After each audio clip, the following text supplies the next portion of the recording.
Good evening, ladies and gents, and welcome to another live Laois Sports Show. And I'm delighted on this weekend of all weekends that we have three great men in to reminisce about Portlaoise A.F.C's marvellous run in the FAI Cup 30 years ago, this week and next week. I mean, it's 30 years to the day. Where has all the time gone? Delighted to be joined by Richard McSweeney, Gordon Conroy, and Aengus Burke. Gentlemen, how are we today? All good, John, thanks.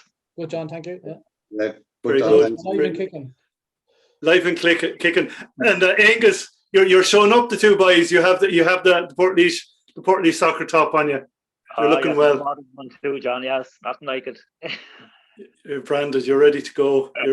And I mean, people are looking in. Richard, isn't it true? People are looking in and they're going, Gordon and Aengus couldn't be old enough to have played 30 years ago. They're looking well, aren't they? I'm glad you are. What's the secret? Although we still have our hair. Yeah. But I would have been 32 30 years ago, so the boys would have been. Aengus, how are you? You would have been hot. I was going on 27, Richard. Yeah, Gordon was the baby. I was 20. Yeah, I think I was probably just a year older than Ger, so I was probably the second youngest on it. Yeah. Wow. Yeah. Helping banjo. Yeah. Yeah. The two babies in the squad. Gordon. Yeah. But before we get into the FAI Cup run, Richard, you're the man to talk to about the days where the club were playing in St. Fintan's, and then you made the move. You bought some land there on the Montmellick Road in Portlaoise at Rosslea. Can you remember how that came about and what the club had to do and what money had to be raised to make that move possible? Yeah, it's that's going back even further, nearly 40 years. But basically, the trustees at the time, Seamus O'Brien, Jack Harden, Sean Delaney, Lord Mercenham, Paddy King, and Donald Kerry. They had a vision at the time, the early 80s, to realise that St. Fintan's, even though it was kind of the home of soccer for a long time for a lot of clubs in the town, it was never going to be ours, no matter what, And so they had the vision at the time. They approached the council looking at land around town, and what we call Rosslea Park now on the Montmellick Road was owned by Laois County Council, but previously tenants of it was the Portlaoise Rugby Club. They played there for years, and I remember actually being a bit younger one day going down just to see a match there. But that's in God's time, as I say. But basically around 1982, the trustees did a deal with Laois County Council, and it was 6.5 acres. They purchased it for £26,000 at the time. That's what the fee was. And so basically what happened then was I would have been, I think I was secretary at that stage, but the trustees and the main committee had all the hard work done at that stage, and the next part then was getting to pay for it, So over the next few years, there was fundraisers and what have you raised, but we didn't really get going on any development down there until about 1988. Aengus, can you remember? I think so. That's the time we won the first AOL league, Richard. We moved into the pitch halfway through that season, if I'm correct on that. Yeah. 88 we won Division 2 of the AOL, and I think we moved in halfway and progressed there. But just going back on that, Richard, I don't remember, you remember when I came across first in 1982-83, there was some dispute with St. Fintan's, and we used to play out in Rath in Ballybritis. Do you remember that? Yeah, I do. Out in the middle of nowhere. And it was just a farmer's field, wasn't it? That's right. Go across the fields to get to it. Yeah. There was a home ground in Ballybritis. But listen, it served as well, for the year or so we're there. But we got back into St. Fintan's anyway. But I think John Killeen, engineer, John Killeen, they did the development, and they did a great job, But the opening, I think we had an official opening of the pitch per se, and we had a team down placed. That was after the FAI Cup. That was Bohemians. You bought Bohemians down, I think, in 92, I think it was. Yeah. Well, but I think Richard's right. Yeah, there was an opening. There was an initial opening before Bohemians came. Limerick City came down, if you remember, and Billy Hamilton was over Limerick City, who played for Northern Ireland, if you remember, in Spain. In that's it. Come on, Gordon. That's it. Because I remember, Richard, just on that, Richard, I have a bone to pick with you. Our under-18 team were supposed to be playing the pre-match before that. And for us, it was a big match. But if you remember, it was a Friday night. The weather was pretty bad. And you cancelled it. Some things don't change. But we'll get you down there again. It took you 30 years to get that in, Gordon. This is it. So it's a big thing for us. Yeah, exactly. But Billy Hampton scored a fantastic goal in that, didn't he? You're right. It was actually open at the pitch. Wasn't that no clubhouse, no nothing like, but that was around in the 88. What season was it, Gordon? I'd say 87, Richard, or 88. Yeah, I think you're right.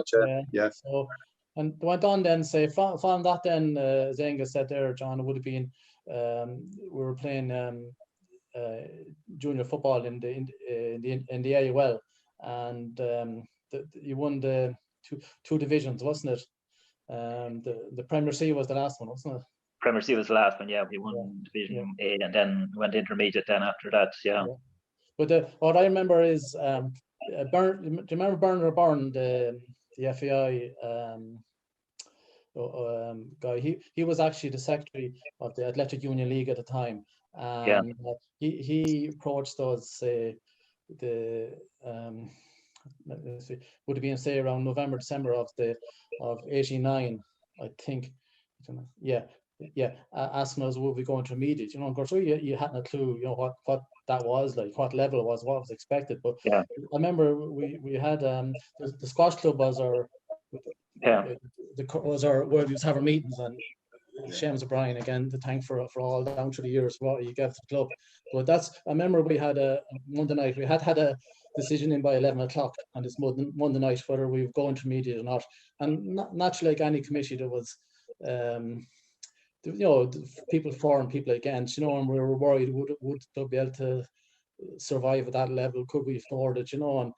But there was, I remember that at 10:30 in the golf club, there's still no decision, and there was a few questions still to be answered. So we called a halt for 5 minutes, the meeting, and I went across to my house, which was just my other house, just across. I rang Bernard Byrne about 11:15, and threw these rapid fire questions at him, and he said, Richard, the deadline's 11 o'clock. So we went back over to the meeting and got going and answered the questions, and there was a vote then. And so we rang him at 5 to 11 to say we would enter the intermediate the following season, So he was delighted, of course, So that's how we became intermediate. And sure, the season then after that, the 1990-91,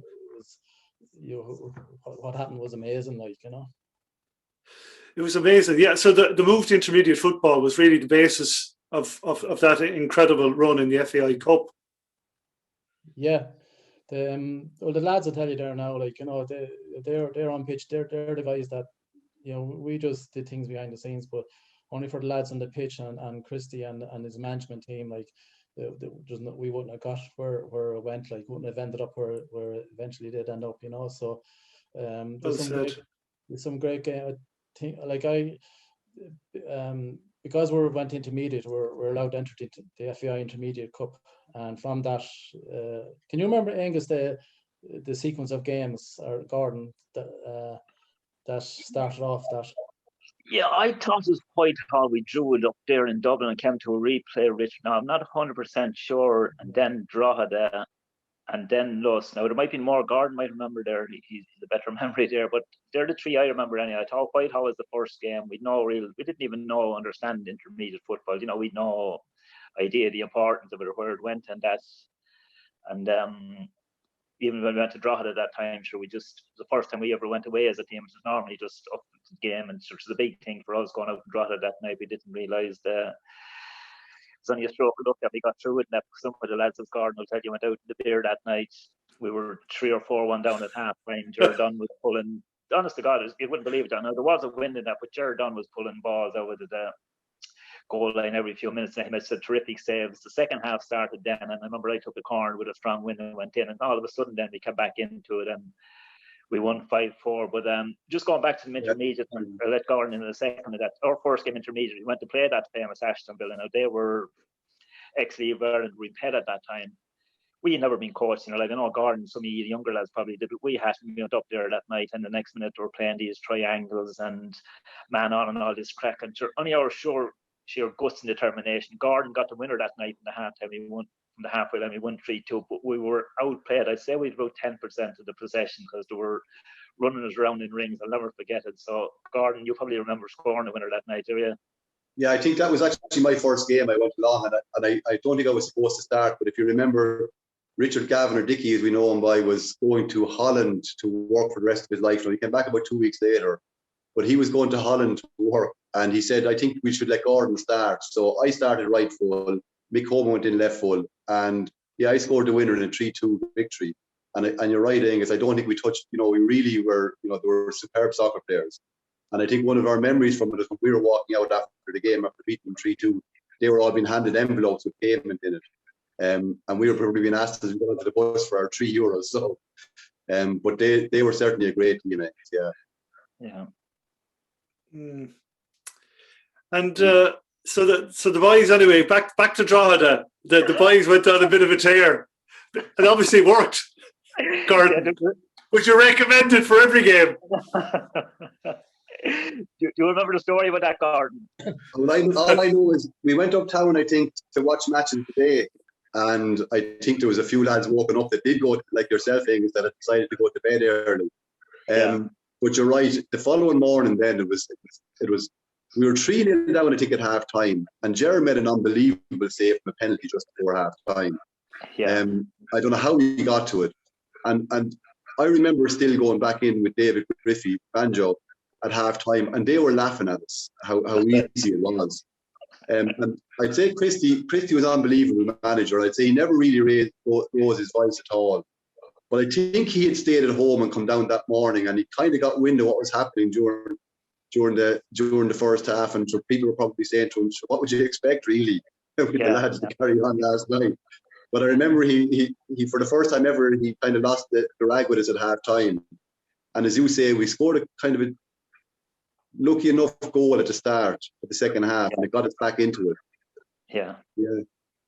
See, actually, coming to that story, Christie was working that night, you see, and he sent Tommy Timmins and Mick Riley, Lord of Mercy, on to keep an eye on us. And as Gordon says, the boys all went into the pub to watch matches of the day, and as sure as Mick and Tommy were watching matches of the day, the boys took off to another pub, and that started it for the next. Oh, lads, it was like minding mice at the crossroads. No chance. But Aengus, it's amazing to think that, I mean, with the FAI Cup run, I mean, you, 99 times out of 100, what happened to you back in November 1984, it's a minor miracle you were walking, never mind playing competitive football, competitive any sport. Because you were obviously a proud Mountrat man, Aengus. Yeah. And you were coming back. Mountrat had played Castledermot, correct? That's right, Castleville and Castledermot, yeah. And coming home, the car skidded. Can you take the story? Can you fill in the viewers what happened next? Yeah, well, even before that, John, my dream was to play in the League of Ireland. I was after, believe it or not, signing for Shelbourne and play with their B team on the Saturday. So I was on a high, like I was played fairly well that day on the Saturday and things were going brilliant, but coming back then in November evening, sure, I used to have a motorbike, and that when I started to go to Dublin to play soccer, I got rid of the bike and thought the Mini was way safer, so hit a nicely patch, slapped on the brakes, and the main Mountrat Dublin Road at the time, which would have been a crazy busy road, I went right across and then up in the field. The chances of not hitting a truck or that was incredible. But apart from that, I got out of the car in the field, got out over a gate, got back into someone picked us up on the road and took us to the hospital, and there was 4 other people in the car. One of them had a cut, and the last I remember was the nurse saying, "We'll treat the people with injuries first." And I went to sit down then, blacked out obviously, and woke up the next morning wrapped up like a turkey. My father, late father, brothers and sisters there looking at me. helicopter off to Dunleary on it. So I didn't realise the consequence of that. And the next thing I remember is a few days later waking up in intensive care. I was in this revolving bed. I don't know whether Richard will let me say it. Richard was coming to visit me, the revolving bed, but I was tied in. I couldn't move my head, my arms, like shoes up, so I woke up in the middle of the night screaming. I didn't know where I was. And but I was asleep, John. As I said, the chances, apart from the crash, I got out over a gate, got into the back of a car that I didn't snap the spinal cord. There's only a miracle, and it's the high break, so we've been gone from the neck down. I was really, the first few days, I was, you're feeling sorry for yourself. I was hoping to make in the soccer, that was looking bad at this stage. But I went out to the main ward then after about 2 weeks, and there was 13 of us in it. There was only 3 of us that were going to walk again. So that put it in perspective. That was the end of feeling sorry for myself, and that was that. But Richard, I remember coming to revolving bed. I used to have one side and move across the other to have conversations. I'm trying to think of what was it on the left hand side. You're going to Dublin, wasn't it? Kappa, was it? No, it was Dunleary. Dunleary, sorry, yeah. But because Carmel would have been up to say, to see Carmel and all that. We used to drop over, but the most thing you're looking man, Aengus, that's the bottom line, that, and I know you bless yourself every day for the rest of your life. And Aengus, look at Aengus, what he's done and what he's doing now. A kind of a veteran long distance runner, So it was just we never forgot Aengus. Just how, as you say, it's a little things like that kind of realize how important life is. That more importantly that your family and all that, Yeah. But there was also the funny stories. Remember the funny stories? I think was it the you used to send out for the tape, or you used to be watching. They had one television, of course, with all the revolving beds. You could when the bed revolved over, you could see the television for maybe 10 seconds, was it? Exactly. And then it revolved back, and there used to be football matches on, right? And of course, anytime there was a goal scored, the bed was looking the other way. Who scored? And there was no replays that time on the television. So, and the other thing then was bringing the takeaways, wasn't it? Do you remember that? That's right. Yeah. Chinese takeaways. When there only be one nurse there, on the station, and you get an order from the lads to bring a takeaway. But I know it was it's a thing, as you say, Aengus. You're a lucky man. That's the bottom line. So there's somebody looking at you. Yeah. Lips to tell the tale. Yeah. Yeah, and it must have been, obviously luck plays a part, but your strength, your sheer strength and fitness must have helped. Aengus. Yeah, they often said that to doctors that fitness had a big thing to do with it at the time, John, and that, as I say, it got me through it, and that, So there's a method to me madness, John. That's why I keep doing it, and that, This is it. I mean, and we were chatting before we switched the record button there off camera. I was going through your personal bests there. I mean, for a man to take up running at the age of 40. And you've run a half marathon in 75 minutes, Aengus. That's some going. Yeah, as I said, I used to run the cross country. Now Eileen Hayes would have me out there when there to be soccer matches cancelled and things like that. But I took it up serious then. Again, when I was 40, and I never dreamt that I'd have such a career out of running as well. And I just took it up to the first year to raise money for Spinal Injuries Ireland on a marathon, and then I sort of got into it, and I got into the competition, and I've done fairly well over in that. So the times they're not spectacular on an overall thing, but considering, as you say, I took it up as a veteran, they're not bad, I suppose, on that. Yeah. And you've represented Ireland in masters running, cross country running, mountain running, road running as well. Road running as well, exactly. Yeah, medals. So it's brilliant. As I say, when I finished soccer, I thought that was the end of anything. But the run has been brilliant since then, and that great memories, and the same thing on it, and that. Yeah, it's brilliant to be competitive still on it, and that. Yeah. It's brilliant. Yeah, absolutely. And Gordon, your teammate, Gordon, you're a dual sportsman as well, because the year after going on this incredible run with Portlaoise A.F.C. in the FAI Cup, what do you go and do? Only you go and win the county senior hurling title with Clonad beating Portlaoise in the final. Yeah. Well, I wasn't any good at hurling, really. There was a few good hurlers, a few lads that the guys would know, Noel Rowe and Pat Rowe, and some very good hurlers, Mickey Drennan and Andy Dunn and so on. I could name a few more as well. But that was a lot different, as I said to you beforehand. The soccer run kind of had everyone in Portlaoise supporting us. And in fact, the soccer family in Laois rallied around Portlaoise at the time in terms of providing support as we were going through the intermediate, and more so as we kind of played home farm and Kilkenny, whereas I think on the other side, Trinad would have a small following, as you know, just outside of Portlaoise, and it was actually Portlaoise we bet in the county final. So no, they had beaten us well the year before, so maybe we were due one. So yeah, there were different kind of scenarios. Yeah, different scenarios. But did you find, like, traveling away with Portlaoise A.F.C, was it a different kind of social vibe, atmosphere to the hurling? Because when I was younger, I always found the GA a bit more tribal in a sense. It was, and that's a good point, John. If you look at the soccer team that we had, we had J.J. Mulhall at certain times from Mountmellick. I think we've Aengus from Mountrat, Sean Wright from Stradbury, Johnny Comerford kind of, you nearly say Stradbury as well. So it was nearly, without saying it was a Laois team, but we certainly brought in players from around Laois.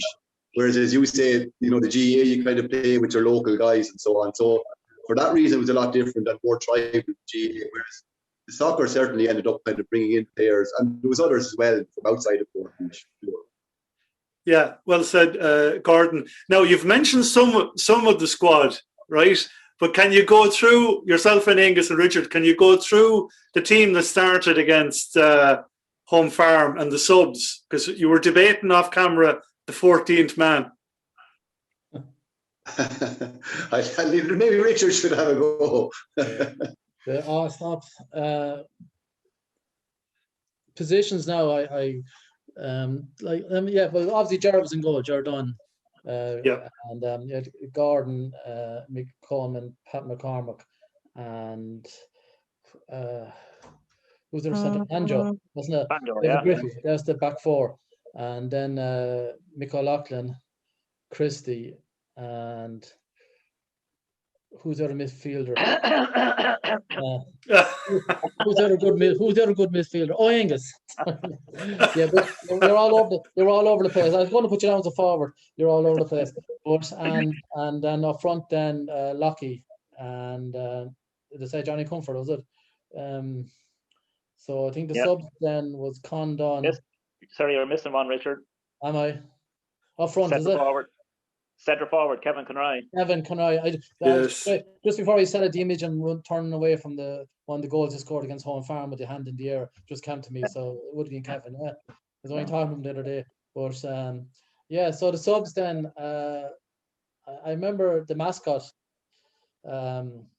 Chris's son, Chris Nestor's son, Colin. Colin, yeah. He was the mascot at the time, and they say so to be Condon. Could you have me there? Help me there quick, lads. On the sub. Jump in there, lads. Sean Wright.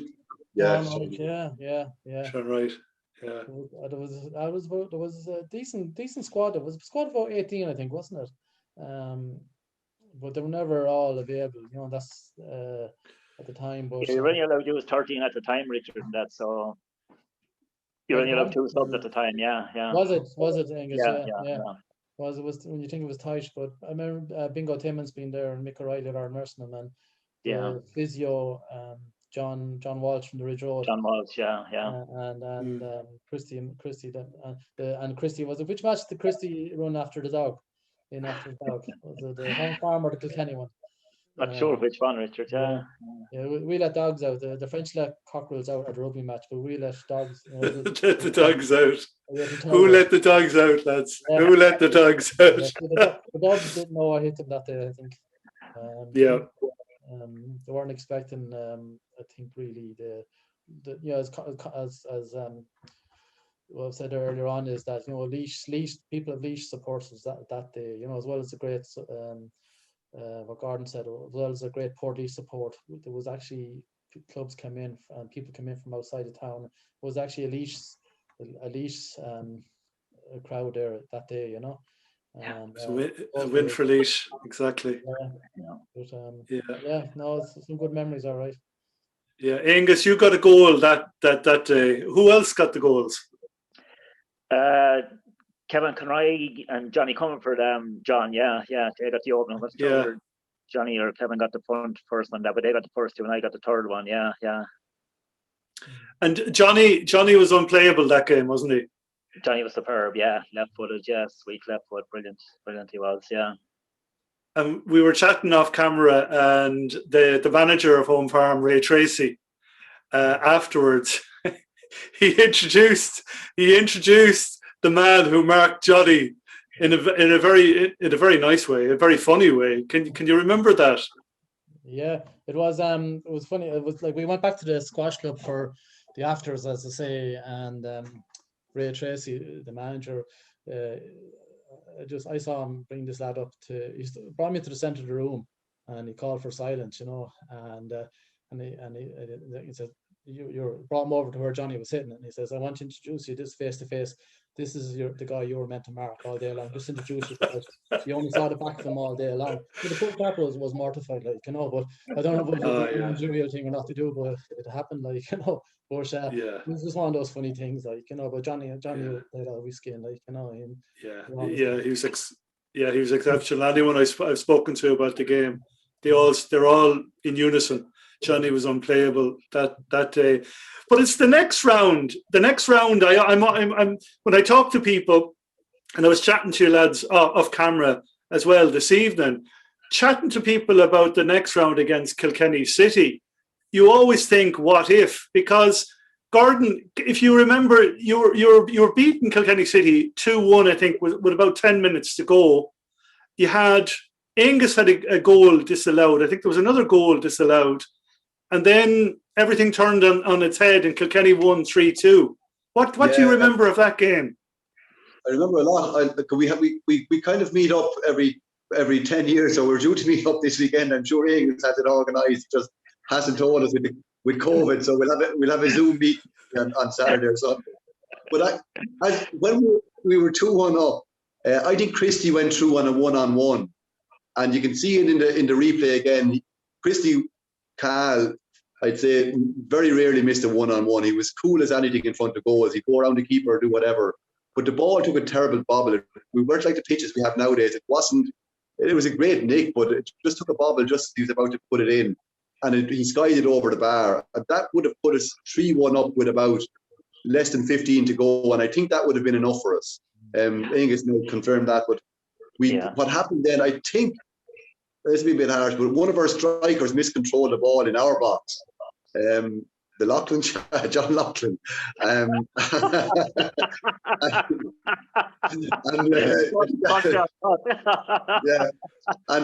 they scored to make it 2-2 with about 8 minutes to go.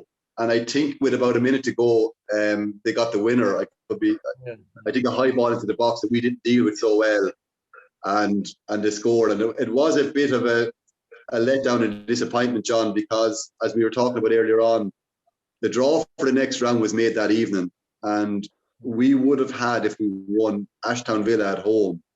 And despite the fact that Ashtown Villa were an incredibly good side and definitely of League of Ireland standard, I think they might have beaten Dundalk or Derry in the first round. That's how good they were. But we had always done well against them. In actual fact, I think in my first game for the club, we beat them 3-2 in a League Cup game up there, despite the fact that they were all over. So we would have fancied our chances maybe of beating them, but that's kind of what the what ifs, Yeah.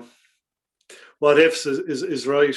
And so you meet up every 10 years, Gordon.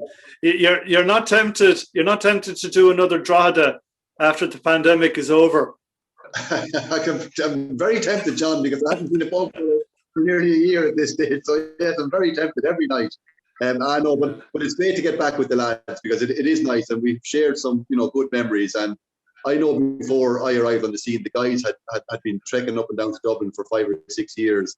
Aengus, and even guys that had just finished up, like Tony Cost and Eamon O'Callaghan and Noel Rowe and stuff, and they'd won league after league, and so they kind of paved the way for us.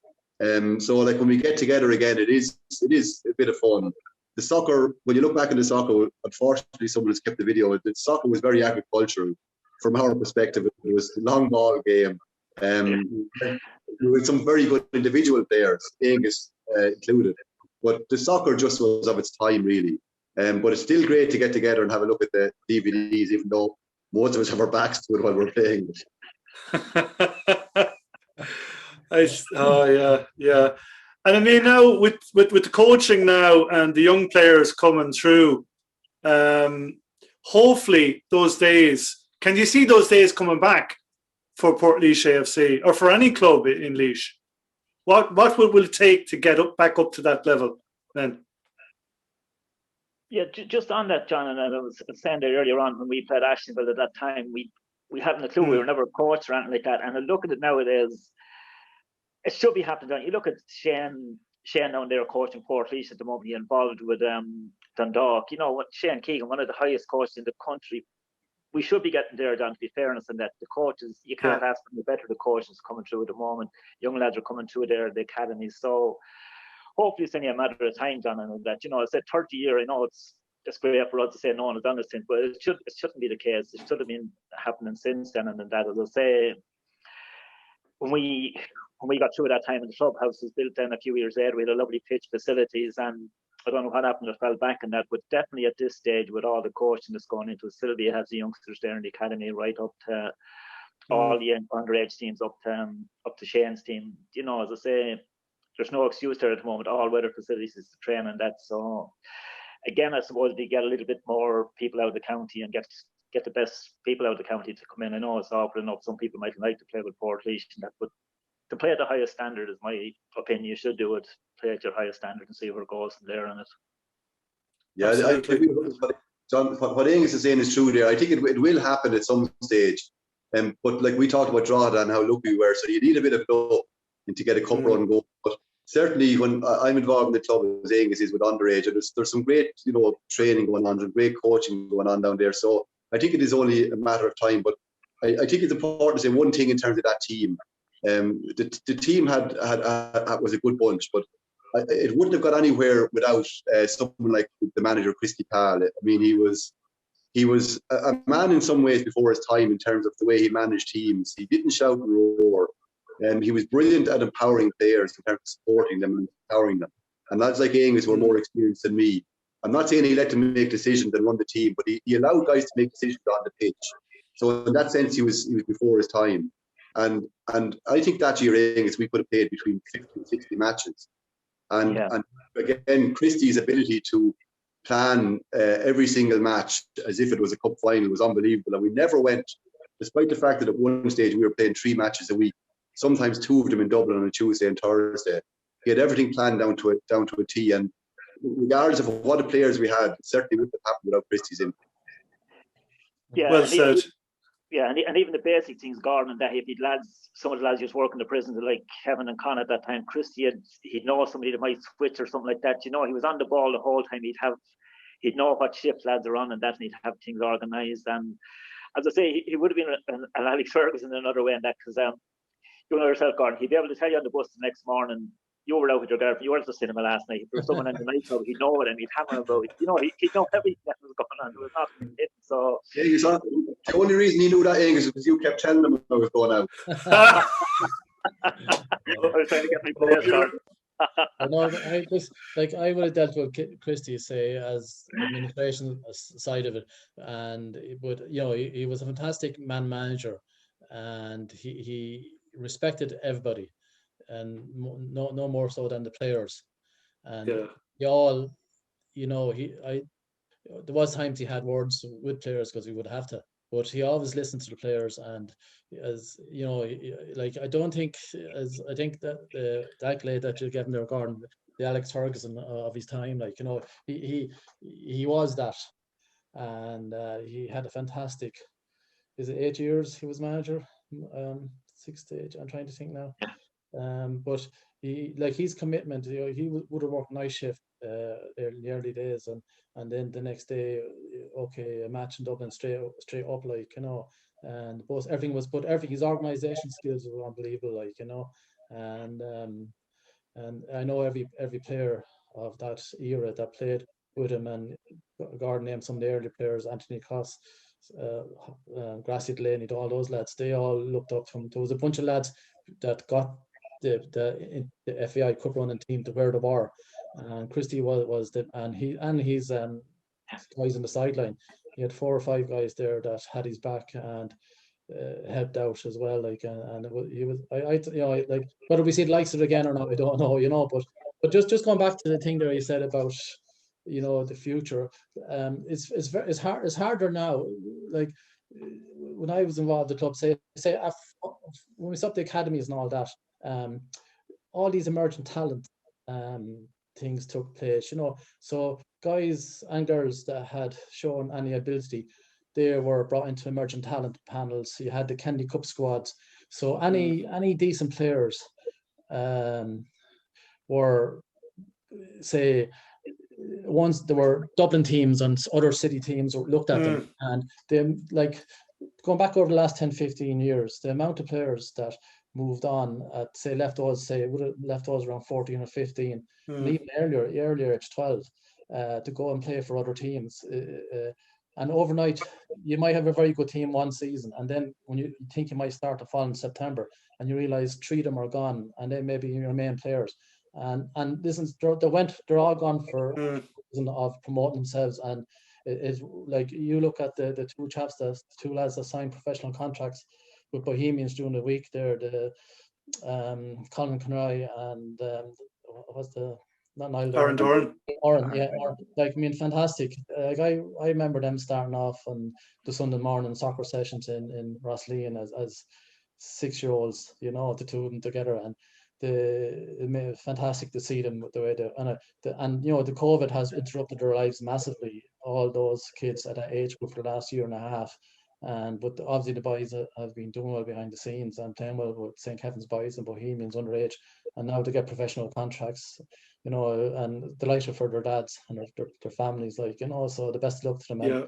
But that's well said. They were two fantastic players, but there would have been about 10 to 15, 20 players gone to other clubs over the years, and I think that wasn't there in the 90s and the 80s. That's that set up. So players were able to hold on to players, But looking at the Portage first team over the last few years, they play under the managers that had some fantastic. They played some great football. That's one thing that anytime you go down, you'd be entertained at the game, like, because they would try and play football, some great stuff, like, So, but I think unfortunately the COVID has I think we'll have set clubs back a bit, and it's going to build up. It's going to take a while to build up again. It will. But the only thing is, I mean, people are so desperate to get back playing sport, any sport, that probably numbers won't be a problem. I think the year of being forced to live without sport and without participating in sport has made people realise how bloody important it is to their lives. What do you think, man? Oh, definitely, John. Yeah, definitely. Yeah. Oh, for sure, especially with young kids. Yeah, absolutely. And going forward, I don't know, Richard, I mean, would the club might consider a tie-in with an existing League of Ireland club? So you might be able to hold on to them until 16, 17. Yeah. Well, I think, I'm not involved. I've retired from the Portage soccer. I've gone about 4 or 5 years now, but they're still working away there. The academy is class, and they're trying to, the great news there was over a year ago that they purchased the field next door to them, what we used to call St. Peter's Field. So now they have, I think there was 7 acres in that field. So now they have a total of nearly 13 acres. So yes, we own, primarily, like, going back a long time, to get the field beside him was a paramount. And I'd given up the ghost on it in my time, but in fairness to Mick Coleman and Chris Nestor, and the trustees and Paddy and those, they stuck at it, and it was a fantastic achievement to get, because so that's the future. Club is definitely in the centre of Portlaoise, because they have the land now, which is in the centre, and the next thing is to probably get money to develop, maybe an all-weather pitch or whatever, but that's up to the people who run the club at the moment. But I definitely, what you look at, like, the St. Kevin's boys, they're amalgamated with Bohemians in Dublin, like, and you have Belvedere in Dunleary. Is it St. Joseph's Boys, St. with Bray Wanderers, yeah. So it's that's if in other words, if you get selected by St. Joseph's, you have an outlet there with to get into League of Ireland. So, but definitely, it'd be definitely a thing to look at in the future and to see. I'm sure it's in the pipeline somewhere, Absolutely. No, well said on the facilities, because I went down during that brief period between lockdowns. I called down to the club because Aengus and his squad there, they had a wonderful tie-in with the Laois Africa support group. And I was down taking a few photos and videos, and there was a lot of work going on. And in fact, the ditch behind the main two pitches, that was gone, and that opened it all out. And straight away you could see, well, they have a lot of room now at the back for further development, which is great to see. Yeah. No, Aengus now might tell you more about future developments, but it's really the fact that they have the land now. We're always, some clubs lucky to have one pitch. We're lucky to have two pitches, and the use of St. Peter's next door was kind of the drainage was only a semi job, wasn't proper drainage. Yes. But now that I'm sure that with the securing the land and the definitely, the likes of a car park, to extend the car park is badly needed, because on Saturday mornings there, at the academy, it was, car park jam-packed. Yeah. But the future is bright for the club, and the people are there. There's some fantastic people in charge and up and coming through, so yes. Hopefully it will be another FAI run, Absolutely. Gordon and Aengus, that both of you want to hand over the baton to the next generation. Yeah, I'd be happy enough to hand it over to some crowd of young guys that qualify at some stage. And I would echo what Richard is saying. There's a great structure up in the club. We've got over 25 underage teams playing now, with better qualified coaches than used to be years and years ago. So I think there's every likelihood that in the next 5 or 10 years you'll see something like that. Hopefully we will. Absolutely.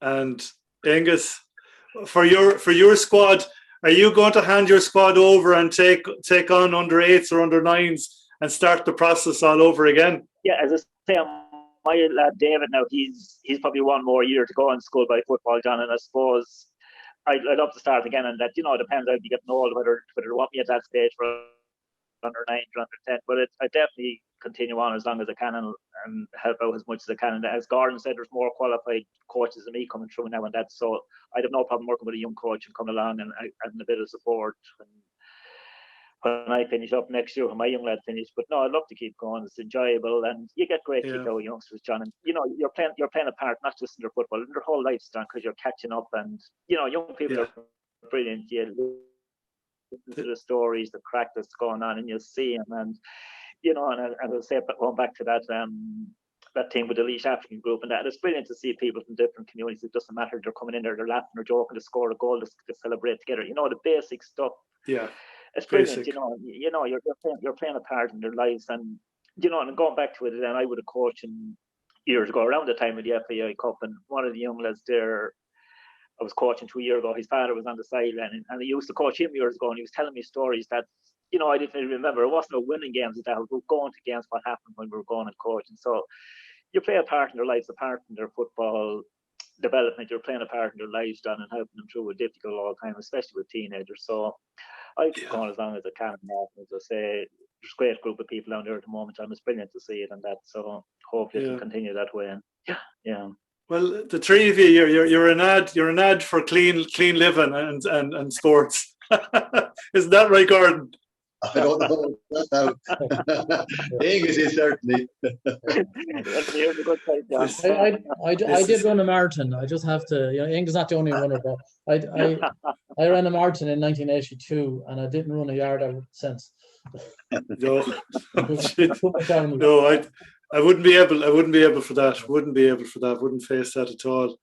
And Gordon, are you still involved in the coaching?